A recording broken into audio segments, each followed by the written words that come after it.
Heavy story-focused video games always have one big challenge to overcome: properly pacing both a deep, complex story alongside interactive gameplay elements. A game could have the best story ever written, but if the gameplay elements are garbage, misplaced, or overused, the player experience will suffer. And somehow I feel like AlanWake failed and succeeded in both of these. Welcome to completion number 45 of the Potato Backlog project. For more info on the project, check out the homepage or the links below. Make sure you stick around to the end of the video for the only news you'll ever need, the Tater Raider, and let's talk about AlanWake.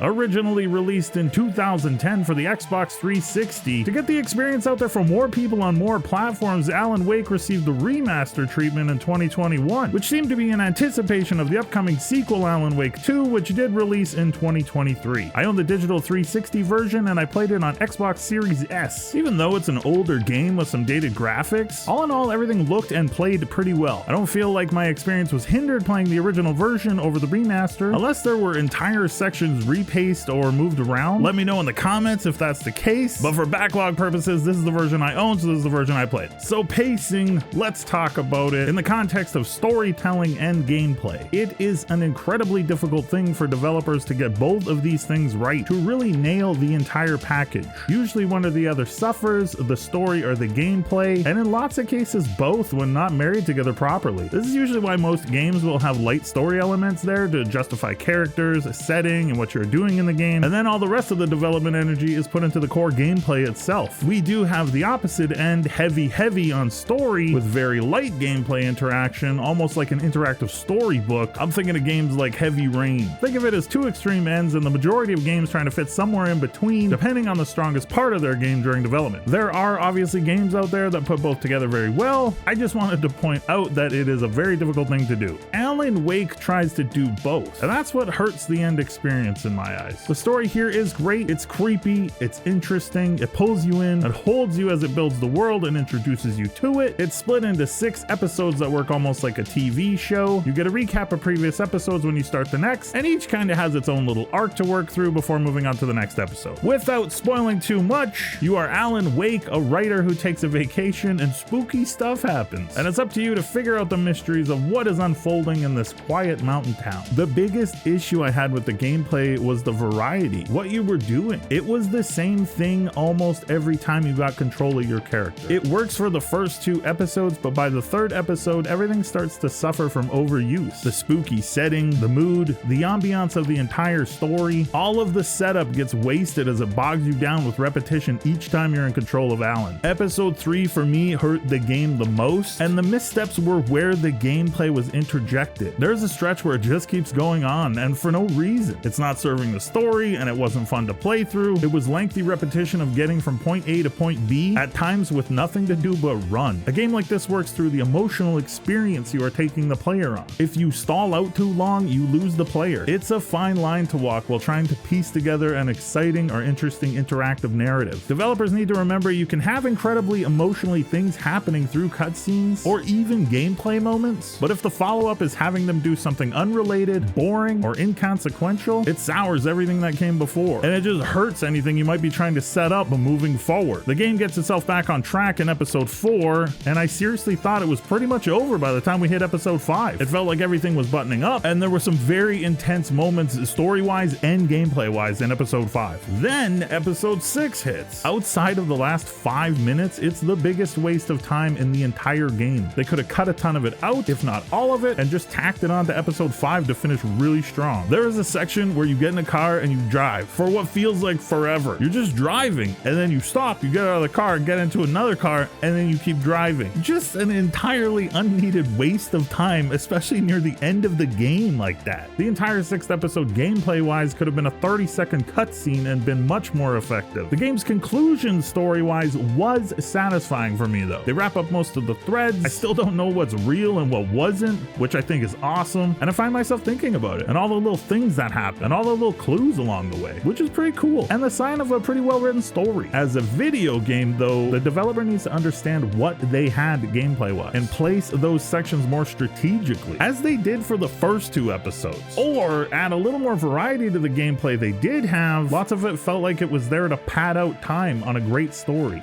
2 happy potato faces out of 5. If I had a 2.5 on my scale, this would probably be there. The story's great and well written, but this is a video game, not a TV series or a movie. And the overall package, the gameplay mixed with the story, while not horrible, was mispaced in a lot of places that hurt my overall gaming experience with it. I guess it's possible some of this was remedied in the remaster. I'm not too sure. Let me know if it is, because that would be great. I am excited to play Alan Wake 2 at some point because I want to see what happens. I want to know what else this guy's getting up to. What's real? But with that, the Backlog project rolls on. Shoutouts to Top Tater member Macho Migo. Thank you so much for your support. If you're interested in supporting the channel in a different way, click the join button to check it out. Thanks so much for watching. Be kind to yourselves and others that deserve it. We're on to the next one.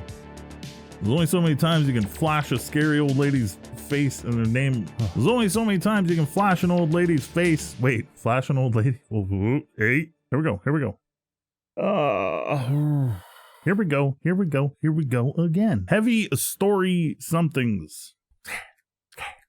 Move along.